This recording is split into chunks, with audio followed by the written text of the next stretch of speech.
আলহামদুলিল্লাহ, সমস্ত প্রশংসা সেই মহান আল্লাহ পাক রব্বুল আলামিনের দরবারে,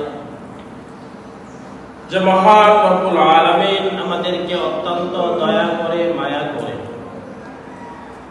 ফিতনার জামানায়, মুসিবতের জামানায় দুনিয়ার সমস্ত ব্যস্ততাকে পিছে ফেলে তার হুকুমকে প্রাধান্য দিয়ে জুমার 2 রাকাত ফরজ নামাজ আদায় করার লক্ষ্যে তার ঘর মসজিদে আসা বসা, কিছু কথা বলবার এবং শুনবার মতো তৌফিক দান করলেন।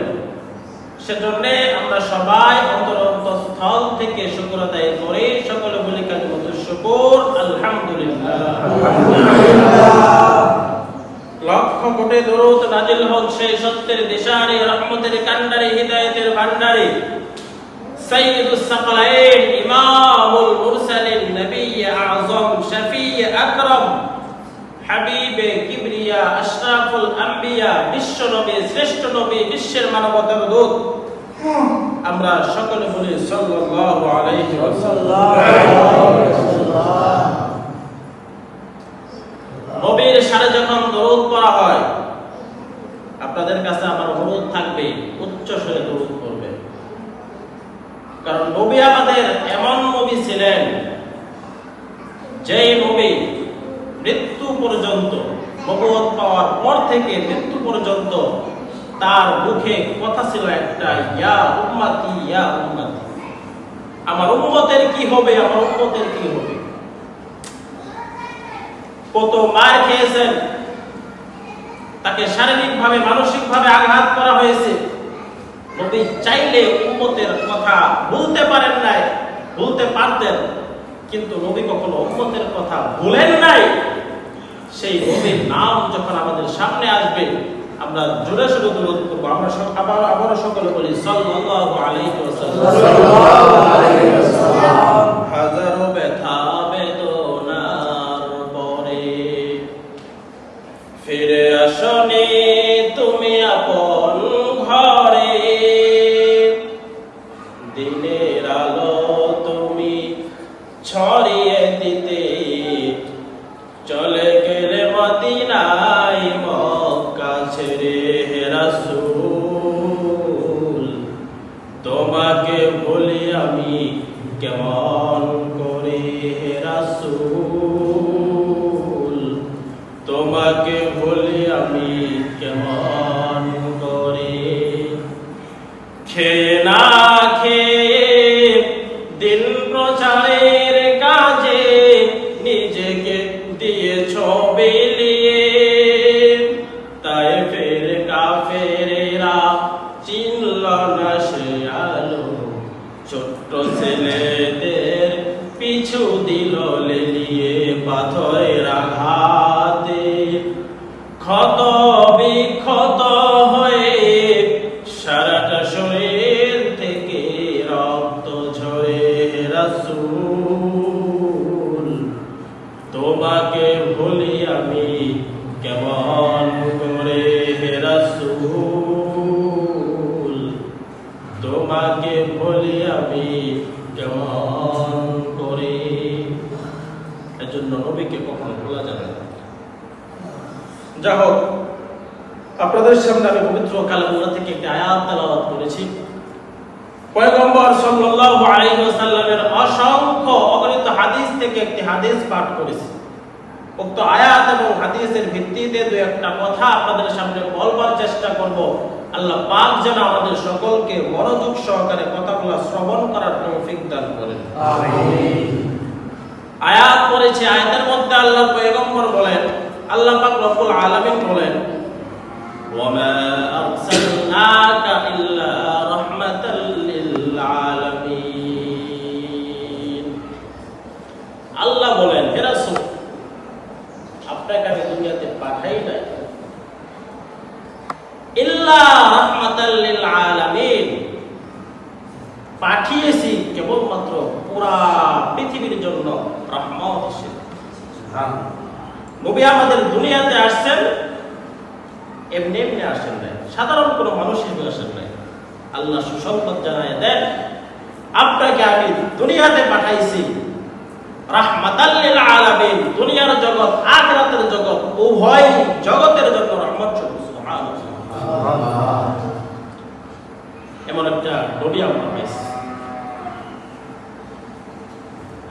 মধ্যে আল্লাহ পয়গম্বর বলেন, মান আহাব্বা সুন্নতি ফাকাদ আহাব্বানি ওয়া মান আহাব্বানি কানা মাই ফিল জান্নাহ।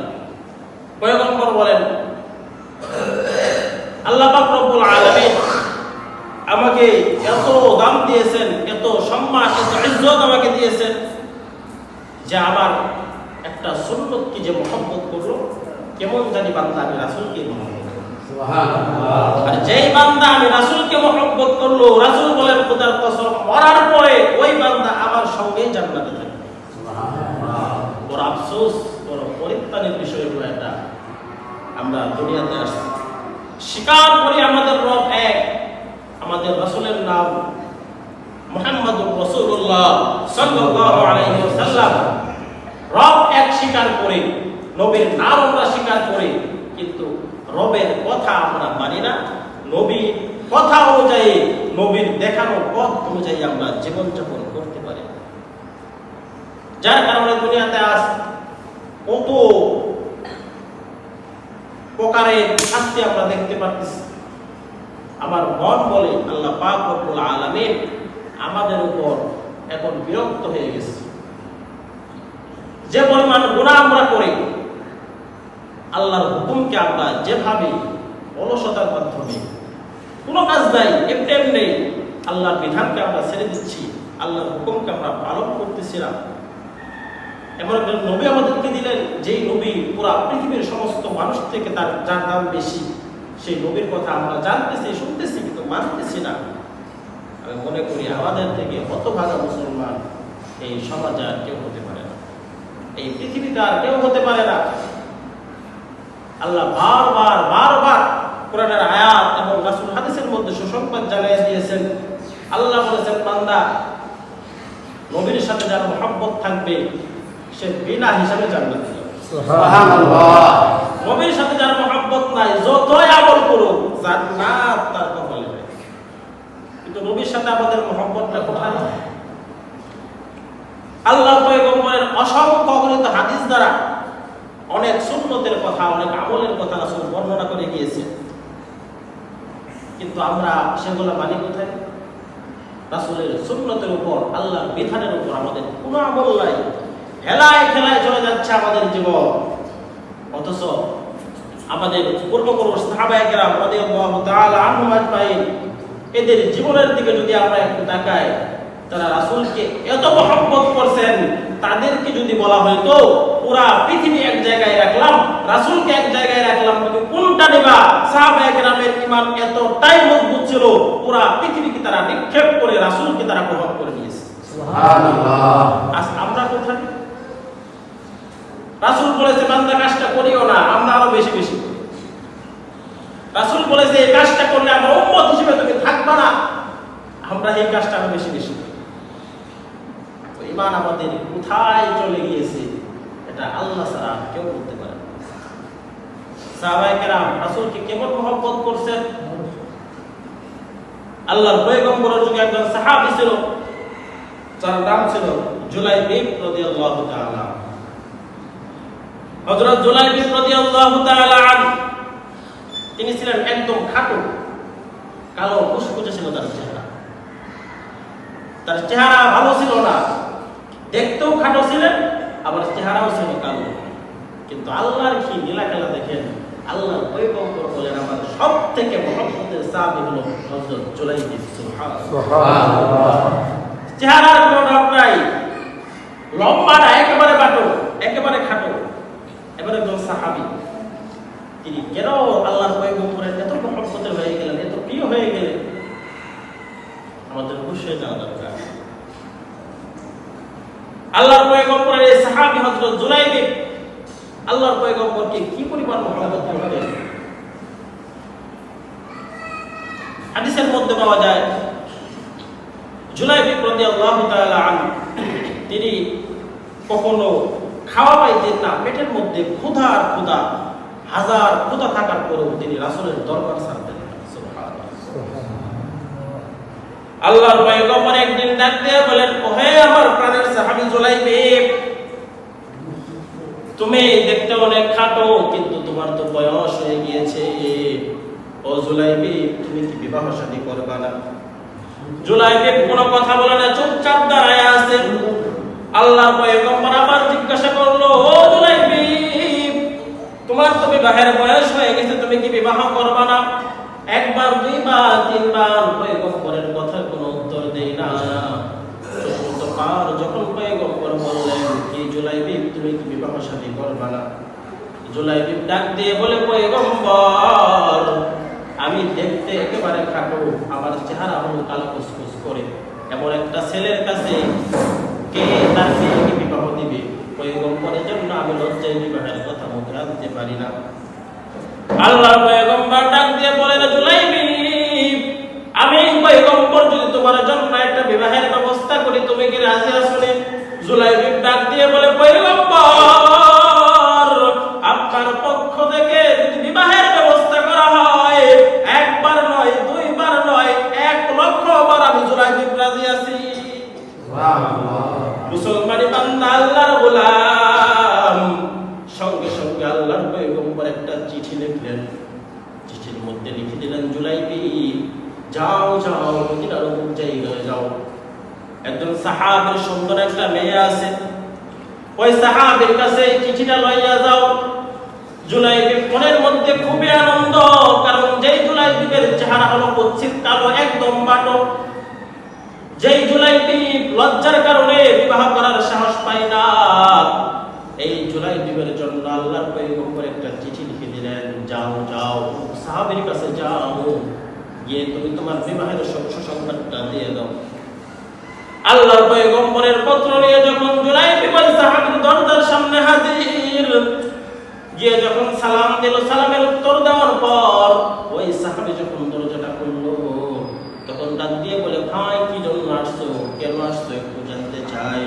জুলাইবিবের চেহারা ছিল একদম কালো, যার কারণে সে যে ওই সাহাবীর মেয়ের সাথে তার বিবাহের খবর নিয়ে আসছে, এই কথাটা বসে বলার সাহস পাচ্ছে না। জুলাইবিব ডাক দিয়ে বলে, আমাকে পয়গম্বর পাঠাইছেন। বলে, কি জন্য পাঠাইছেন? বলে, পয়গম্বর আপনার মেয়ের সাথে একটা বিবাহের প্রস্তাব নিয়ে আমাকে পাঠাইছেন। সাহাবা ডাক দিয়ে বলে, পয়গম্বর যদি আমার মেয়ের বিবাহ করে, আমি তো সাথে সাথে রাজি আছি।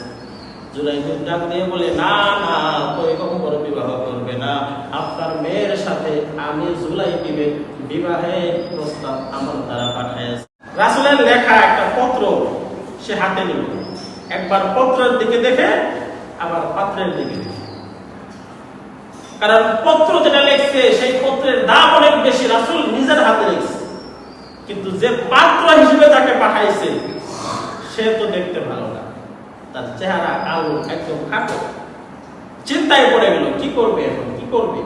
রাসূল পাঠাইছে, নিষেধ তো করা যায় না, আবার এবার একটা কালো ছেলের কাছে বিবাহ দিব, এটাও তো মেনে নেওয়া যায় না। চিন্তায় পড়ে গেল। তো সমাজের মধ্যে যেটা অভ্যাস, বিবাহের কোনো খবর আসলে, আমি যতটুকু জানি, ছেলেদের থেকে একটা মেয়ের মা, খালা, তারাই বেশি ঘাটাঘাটি করে। তো ওই সাহাবী দৌড়ে ঘরে চলে গেল, বললো, তুমি দাঁড়াও, বাসা থেকে পরামর্শ করে আসতে। বাসায় যাওয়ার পর তার স্ত্রীকে ডাক দিয়ে বলল, স্ত্রী, এমন একটা সাহাবী আমার দরবারে আসছে, যে সাহাবীর চেহারা একদম কালো, দেখতে একদম খাটো, তাকে নাকি পয়গম্বর পাঠাইছে আমার মেয়ের সাথে বিবাহ দেওয়ার জন্য। ওই সাহাবীর স্ত্রী ডাক দিয়ে বলে, আল্লাহি খোদার কসম, আমি মরে যাব, এমন কালো লোকের সাথে আমার মেয়ের বিবাহ আমি দিতে পারবো না। জুলাইবিবের বিশ্বাস, রাসূল বলছেন বিবাহ এটা হবেই, কিন্তু মহিলা ডাইরেক্ট না করে যে এই কালো ছেলের সাথে আমার মেয়ের বিবাহ আমি কখনো দিতে পারবো না। তারা ঘরের মধ্যে স্বামী স্ত্রী কথা বলতেছে, রাসূল পাঠাইছে, কেমনে না করবো, কেমনে না করবো। ঘরের পাশে অন্য একটা রুমে যেই মেয়ের সাথে বিবাহের কথাবার্তা চলতেছে, সেই মেয়ে কথাগুলো শুনতেছে। হঠাৎ মেয়ে বাবার সামনে হাজির, ডাক দিয়ে বলে, আব্বা জান, কি নিয়ে আপনারা তর্ক বিতর্ক করতেছেন? ওই মেয়ের বাবা ডাক দিয়ে বলে, মা, তুমি তো অনেক সুন্দর, তোমার চেহারা দেখতে মাশাআল্লাহ, কিন্তু তোমার জন্য আল্লাহর পয়গম্বর একটা সাহাবীর দ্বারা বিবাহের প্রস্তাব পাঠিয়েছেন, এমন একজন সাহাবী, যে সাহাবী দেখতে অনেক কালো, যে সাহাবী ওচা নয়, যে সাহাবী দেখতে অনেক খাটো, এমন একটা বিবাহ, এমন একটা ছেলের সাথে আল্লাহর পয়গম্বর তোমার জন্য বিবাহের ব্যবস্থা করে দিয়েছেন, আমরা এখন কি করতে পারি? মুসলমান বান্দা আল্লাহর গোলাম, যুবতী মেয়ে মাথার মধ্যে উল্টা পাল্টা অনেক কিছু ঘোরার কথা, কিন্তু এই যুবতী মেয়ের ইমান বড় মজবুত। যুবতী মেয়েটা ডাক দিয়ে বলে, আব্বা জান, এই চিঠিটাকে পাঠাইছেন বলে, চিঠি তো দুনিয়ার সাধারণ কোন মানুষ পাঠায় নাই, এই চিঠি পাঠাইছেন এমন একজন ব্যক্তি, যেই ব্যক্তি উভয় জাহানের জন্য রহমত। ওই মেয়ে ডাক দিয়ে বলে, আব্বা জান, আপনি এবং মা দুইজনকে সাক্ষী রেখে আমি মেয়ে ঘোষণা দিয়ে দিলাম, পয়গম্বর খাটো আর কালো ছেলে নয়। যদি একটা পাগল ছেলের সাথেও আমার পয়গম্বর আমার বিবাহের জন্য প্রস্তাব পাঠায়, আমি মেয়ের সেই বিবাহে আবদ্ধ হতে কোনো বাধা না। সাধারণত মেয়েরা স্মার্ট ছেলে চায়, সুন্দর ছেলে চায়, কিন্তু ওই মেয়ের ইমান এত মজবুত, এত মজবুত, সে দেখতেছে একটা খাটো ছেলে, একটা কালো ছেলে যার চেহারার দিকে তাকানো যায় না, এরপরেও সে বলছে, আমার বাবা আমার মা তারা যদি রাজি নাও থাকে, আমি মেয়ে ঘোষণা দিয়ে দিলাম, পয়গম্বর যার সাথে আমার বিবাহের জন্য প্রস্তাব পাঠাইছেন, আমি মেয়ে একবার না 100 বার রাজি। সুবহানাল্লাহ। জুলাইবি মনে মনে খুশি হয়ে গেলেন, আল্লাহর পয়গম্বরের দরবারে দৌড়ায় গিয়ে বললেন, ইয়া রাসূলুল্লাহ, ইয়া হাবিবাল্লাহ। পয়গম্বর জুলাইবিকে দেখে মুস্কি মুস্কি হাসতেছেন, বলে, জুলাইবি কি ব্যাপার, মনের মধ্যে তো ফুর্তি জাগছে কেন? জুলাইবি ডাক দিয়ে বলে, পয়গম্বর, যে জুলাইবি কালোর কারণে, খাটোর কারণে বিবাহ করার মতো, এই বিবাহ করব এই কথাটা বলার সাহস পাইতেছিলাম না, আপনার সেই চিঠির মাধ্যমে আল্লাহ একটা সুন্দরী মেয়ের সাথে আমার বিবাহের ব্যবস্থা করে দিয়েছে। পয়গম্বর ডাক দিয়ে বলে, যাও যাও বিবাহ করে নাও। জুলাইবি ডাক দিয়ে বলে, পয়গম্বর, বিবাহ করব, টাকা তো নাই, টাকা পাবো কই? সব দিক দিয়ে কিছু বলছিলেন জুলাইবি। আল্লাহর পয়গম্বর একটা চিঠি লিখে দিলেন, বলে, এই চিঠিটা নিয়ে আমার জামাই উসমানের কাছে যাও, তার কাছে যাওয়ার সঙ্গে সঙ্গে টাকা দিয়ে দিন। চিঠিটা নিয়ে যখন উসমানের দরবারে গিয়ে হাজির, হযরত উসমান রাদিয়াল্লাহু তাআলা চিঠিটাকে পড়ে দেখলেন, পয়গম্বর এই লোকটাকে সাহায্য করার জন্য বলেছেন, সঙ্গে সঙ্গে মুঠ ভর্তি টাকা এনে এই সাহাবীকে দিয়ে দিলেন। মুসলমানি বান্দা আল্লাহর গোলাম জুলাইবি টাকাগুলো পাইয়া সঙ্গে সঙ্গে বিবাহের বাজার করার জন্য বাজারের মধ্যে চলে গেল। ও মুসলমান, এই সাহাবীর রাসূল কেন এত মহব্বত করতেন? মূল ঘটনা হলো এই জায়গায়, জুলাইবি যখন টাকাগুলো নিয়ে বাজার করার জন্য বাজারে হাজির, বিবাহের অর্ধেক বাজার করে ফেলছে, হঠাৎ কে যেন আওয়াজ দেয়, কই যুবকের দল কই? আমার পয়গম্বর যুদ্ধের ময়দানে চলে গেছে, তোমাদেরকে যাওয়ার জন্য বলছে। হযরত জুলাইবির হাতে বিবাহের বাজার। জুলাইবি চিন্তায় পড়ে গেল, পয়গম্বর তো আমাকে বিবাহ করার জন্য আদেশ দিলেন, আবার যুবক ডাক দিয়ে বলতেছে, পয়গম্বর তাকে যুদ্ধ করার জন্য চলে গেছে, আমি এখন কি করব, কোনো উপায় খুঁজে পাচ্ছি না। জুলাইবি একটু চিন্তা করার পর সিদ্ধান্ত নিয়ে নিলেন, বিবাহ যদি করি আমি জুলাইবির জন্য উপকার হবে, কিন্তু যদি আমি যুদ্ধের ময়দানে যাই শুধু জুলাইবি না, পুরো মুসলিম বিশ্বের জন্য উপকার হবে। জুলাইবি বিবাহের বাজার করলেন না, অর্ধেক টাকা দিয়ে যে বাজার করলেন সেই বাজারে ওই জায়গাতে রেখে দিলেন, বাকি অর্ধেক টাকা দিয়ে একটা ঘোড়া কিনে ফেললেন, একটা তলোয়ার, একটা ঢাল কিনে সঙ্গে সঙ্গে যুদ্ধের ময়দানে চলে গেলেন।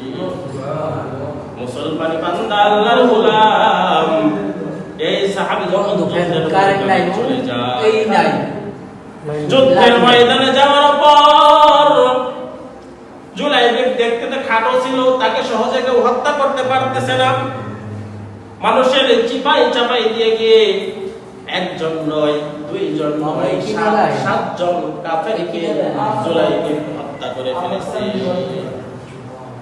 সাতজন কাফেরকে হত্যা করার পর জুলাইবিব কাফেরদের সামনে টিকতে পারে নাই।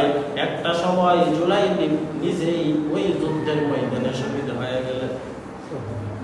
উহুদের যুদ্ধ যখন শেষ হয়ে গেল, মুসলমান জাতি যখন জয়লাভ করলেন, আল্লাহর পয়গম্বর ডাক দিয়ে বলেন, ও সাহাবীর দল, পুরা ময়দানটা ঘুরে দেখো আমার কোন কোন সাহাবী শহীদ হয়ে গিয়েছে। প্রত্যেকটা সাহাবীর লাশগুলো একত্র করে দাও। সাহাবায়ে কেরাম যখন প্রত্যেকটা সাহাবীর লাশকে একত্রিত করতেছে, আল্লাহর পয়গম্বর ডাক দিয়ে বলে, সব সাহাবীর লাশ আমার সামনে, কিন্তু আমার বন্ধুর লাশ তো আমি দেখতেছি না।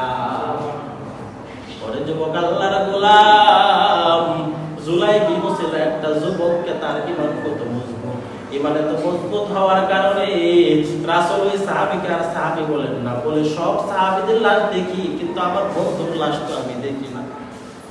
সাহাবায়ে কেরাম ডাক দিয়ে বলল, ইয়া রাসূলুল্লাহ, ইয়া হাবিবাল্লাহ, আপনার বন্ধুকে আমরা একটু জানতে চাই।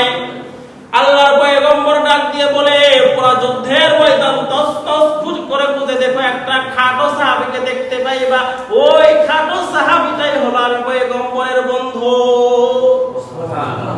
ওই নবীর আশিক উম্মতের দল জুলাইবিবের ঈমান কত মজবুত। সাহাবায়ে কেরাম খুঁজতে খুঁজতে একটা পর্যায়ে গিয়ে দেখে এক জায়গায় 8টা লাশ, এর মধ্যে 7টা লাশ হলো কাফেরের আর একটা লাশ হলো মুসলমানের। এই লাশটা লইয়া যখন পয়গম্বরের সামনে হাজির হয়ে গেল, পয়গম্বর ডাক দিয়ে বলে, ও সাহাবীর দল, আল্লাহকে সাক্ষী রেখে আমি রাসূল সুসংবাদ জানায়া দিলাম, আমার জুলাইবিব এখন জান্নাতের ময়দানে হাঁটতেছে। জুলাইবিবের মাথাটা পয়গম্বরের বাজুর উপর রাখিয়া পয়গম্বর মুস্কি মুস্কি হাসে, আবার পয়গম্বরের চোখ দিয়ে পানি পড়ে। সাহাবায়ে কেরাম প্রশ্ন করলেন, ইয়া রাসূলুল্লাহ, ইয়া হাবিবাল্লাহ, আপনার চোখ দিয়ে পানি পড়ে আবার আপনি মুস্কি মুস্কি হাসেন, এর কারণ জানতে চাই। আল্লাহর পয়গম্বর ডাক দিয়ে বলে, সাহাবীর দল, আমার চোখ দিয়ে পানি পড়ে কারণ যে সাহাবীকে আমার সামনে তোমরা নিয়ে আসছো, এই সাহাবীটাকে আমি বিবাহ করার জন্য আজকে আদেশ দিয়েছিলাম। সাহাবীটা যখন শুনছে আমি পয়গম্বর যুদ্ধের ময়দানে চলে আসছি, সে আর বিবাহ করতে যায় নাই, বিবাহের টাকা দিয়ে ঘোড়া লইয়া যুদ্ধ করার জন্য চলে আসছে। এই ব্যথায় আমার অন্তর বড় কাঁদতেছে। সাহাবায়ে কেরাম বললেন, ইয়া রাসূলুল্লাহ, জুলাইবিব বিবাহ করতে পারে না, এজন্য আপনি কাঁদতেছেন, তো আপনি মুস্কি মুস্কি হাসেন কি জন্য আমরা একটু জানতে চাই। আল্লাহর পয়গম্বর ডাক দিয়ে বলে, সাহাবার দল, আমি পয়গম্বরের মুখ দিয়ে মুস্কি মুস্কি হাসি কেন বাহির হয়ে জানি? বলে, জানি না। বলে, এই জুলাইবিবকে তো আমি বিবাহের জন্য আদেশ করছিলাম, জুলাইবিব তো বিবাহ করেন নাই, বিবাহ না করিয়া যুদ্ধের ময়দানে গিয়ে শহীদ হয়ে গিয়েছে। তার এই কাজটা আল্লাহর কাছে এত পছন্দনীয় হয়েছে, আল্লাহ জুলাইবিবের লাশকে জান্নাতে নিয়ে যাওয়ার জন্য কোনো ফেরেশতা পাঠায় নাই, আল্লাহ জুলাইবিবের লাশটাকে জান্নাতে নেওয়ার জন্য স্বয়ং জান্নাত থেকে হুর পাঠায়া দিয়েছে। সুবহানাল্লাহ। এটাই হলো জুলাইবিবের ঈমান। আল্লাহর পয়গম্বর লাশটাকে জড়িয়ে ধরলেন আর বললেন, জুলাইবিব আমার, আমি জুলাইবিব। এর থেকে সার্থক জীবন আর কি হতে পারে? তাকে বিবাহের আদেশ দিয়েছে রাসূল, কিন্তু সাহাবা বিবাহ করেন নাই, বিবাহ না করে যুদ্ধের ময়দানে চলে গিয়েছেন, যুদ্ধ করে শহীদ হয়ে গিয়েছেন। বিবাহ করলে হয়তো দুনিয়ার একটা মেয়ে তিনি পাইতেন, কিন্তু আল্লাহ তার কাছে এত পরিমাণ খুশি হয়েছেন, স্বয়ং জান্নাত থেকে আল্লাহ শত শত হুর পাঠিয়ে দিয়েছেন জুলাইবিবকে স্বাগতম জানিয়ে জান্নাতে নেওয়ার জন্য। সুবহানাল্লাহ। আজ আমাদের ঈমান কোথায়? দুনিয়ার রূপের সামনে আমাদের ঈমান, আমি বলি নাই বললেই চলে। আমাদের ঈমান এতটা দুর্বল, 5 ওয়াক্ত নামাজে মুয়াজ্জিন হাইয়া আলাস সালাহ, হাইয়া আলাল ফালাহ আওয়াজ দেয়, আমাদের মন বলে না যে আমরা মসজিদে। বারবার ডাকতেছে, ভাই নামাজে আসেন, নামাজে আসেন, বারবার ডাকা হচ্ছে, ভাই আল্লাহর বিধান মানেন। আমরা সেটা করতে রাজি হই না, বড় কষ্টের সাথে বলতে হয়, বড় আফসোসের সাথে বলতে হয়। রাত 2টা 3টা 4টা বাজে, মাঝে মাঝে শুনি রাতের 1টা বাজেও নাকি খেলা হয়। ওই সময় টিভির সামনে যুবকের অভাব হয় না। রাত 4টা 5টা বাজে ফজরের নামাজ হয়, মসজিদে একটা যুবক খুঁজে পাওয়া যায়। এগুলা হলো আমাদের ইমানের অবস্থা। যাদের খেলা দেখা হারাম, যাদেরকে সাপোর্ট করা হারাম, যাদের সাথে মহব্বত রাখে আল্লাহর পয়গম্বর বলছেন তারা আমার উম্মত না, তাদের জন্য রাতের 1টা 2টা 3টা বাজে আমরা দোকানের মধ্যে বসে হইচই করি, মাঝে মাঝে আমার ঘুম ভেঙে যায় চিল্লানের আওয়াজে। কিন্তু এই যে 5 ওয়াক্ত নামাজের মুয়াজ্জিন বারবার ডাকতেছে, আসো আসো আসো, নামাজের দিকে আসো, বান্দা আসো, ওই দিকে আমাদের কোনো খোঁজখবর নাই। আমাদের ঈমান কোন পর্যায়ে চলে গিয়েছে। আজকে হয়তো এখান থেকে যাওয়ার পর যেখানে খেলা দেখে করে আলোচনা করতে পারে যে ইমাম সাহেব ভালো না, আমাদের ইমাম এতটাই খারাপ হয়ে গেছে। যেন যুবক ভাইরা, আমার চাচার বয়সের চাচারা, আমার বাবার বয়সের বাবারা, দাদার বয়সের দাদারা, আপনারা যদি পা গায়ে দেন আমি পায়ে হাত দিয়ে বলবো, খেলা দেখলে আপনি জাহান্নামে যাবেন, নামাজ পড়লে আপনি জান্নাতে যাবেন। আল্লাহ আপনাকে বিবেক দিয়েছে, আপনি বিবেক দিয়ে চিন্তা করবেন আপনার কোনটা করা দরকার। আপনি 2 ঘন্টা 3 ঘন্টা বসে থেকে খেলা দেখতে পারেন, 10 মিনিট সময় বের করে 5 ওয়াক্ত নামাজ যদি আপনি ফরজগুলো পড়েন সর্বোচ্চ ধরেন 50 মিনিট, এই সময়টুকু আপনি বের করতে পারেন না, আপনি কেমন মুসলমান? ইমানের সাথে নেই পরিচয়, মানো না কোরআন, তুমি কেমন মুসলমান, তুমি কেমন মুসলমান। এজন্য আমাদের সতর্ক হতে হবে, আমাদের সাবধান হতে হবে। বড় আফসোস, একটা মুসলমানের দেশ, এই যে আমরা যারা খেলাধুলা দেখি, আর্জেন্টিনা আছে, এই আর্জেন্টিনার প্রধানমন্ত্রী সরাসরি ইসরায়েলকে সাপোর্ট করে। যে ইসরায়েল ফিলিস্তিনের মুসলমানদের উপর, ফিলিস্তিনের ছোট ছোট বাচ্চাদেরকে পর্যন্ত ধর্ষণ করতেছে, আমার মা বোনের ইজ্জতকে লুটে নিচ্ছে, এমন একটা দেশকে যে দলের প্রধানমন্ত্রী সাপোর্ট করে আমরা আবার সেই দলকে সাপোর্ট করি। আমরা যখন বলতে যাই তখন বলে খেলার সাথে ইমানের কি সম্পর্ক? চিন্তা করছি আমাদের কোথায় কতটুকু অপরাধ করি, অপরাধ তো আমরা অপরাধ হিসাবে স্বীকার করতে চাই না। ইসরায়েল ফিলিস্তিনদের মুসলমানদের উপর যে অত্যাচার, যে অন্যায়গুলো করেছে, এই অত্যাচারের কথা, অন্যায়ের কথা আপনাদের সামনে আমি বলতে গেলে আপনারাও কাঁদবেন, আমিও কাঁদবো। কিন্তু বড় আফসোস, যে প্লেয়ারের জন্য আপনারা জীবন দিচ্ছেন, সম্ভবত নাম মেসি, এই মেসি বলছে ইসরায়েলকেই নাকি ফিলিস্তিন জুলুম করছে। চিন্তা করছেন, ফিলিস্তিনের মুসলমানদেরকে মারতে মারতে দেশটাকে একদম মিটিয়ে ফেলার ষড়যন্ত্র করতেছে। আমরা যাকে সাপোর্ট করতেছি সে বলতেছে ফিলিস্তিন নাই জুলুম করছে ইসরায়েলের উপর। চিন্তা করছে কি? আল্লাহ আমাদের বুঝবার তৌফিক দান করুন। আমাদের বিবেককে যদি আমরা না জাগাই, আমাদের ঈমানকে যদি আমরা না জাগাই, আমাদের বিবেককে যদি আমরা জাগ্রত না করে, খোদার কসম আপনি মরার সঙ্গে সঙ্গে কি অবস্থা আপনার হবে এটা আল্লাহ ছাড়া আর কেউ জানে না। কিছুদিন আগে একজন দেখলাম নেইমারকে নিয়ে পোস্ট করছে, তার বিদায় আমার অন্তর কাঁপতেছে। আল্লাহর কি লীলা খেলা, পোস্ট করার 3 ঘন্টা পরে বান্দা মারা গেছে। বুঝেন তাহলে কার মোহব্বত দিয়ে সে কবরে গেল।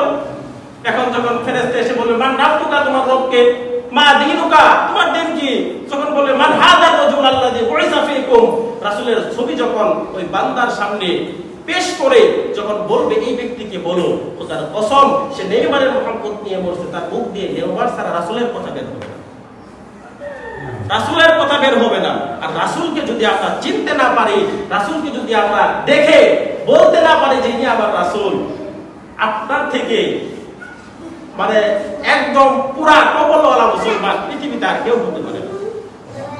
রাসূলকে দেখে কোনো বান্দা যদি বলতে পারে ইনি আমার রাসূল, হাদিস প্রমাণ সঙ্গে সঙ্গে জান্নাত। সুবহানাল্লাহ। আর রাসূলকে দেখে কোনো বান্দা যদি চিনতে না পারে, এ বান্দা প্রথম ধাপে আটকা, এরপরে হাসর, মিজান, ফুলসিরাত, যতগুলা ধাপ আছে প্রত্যেক ধাপে ধাপে বান্দা আটকে যাবে।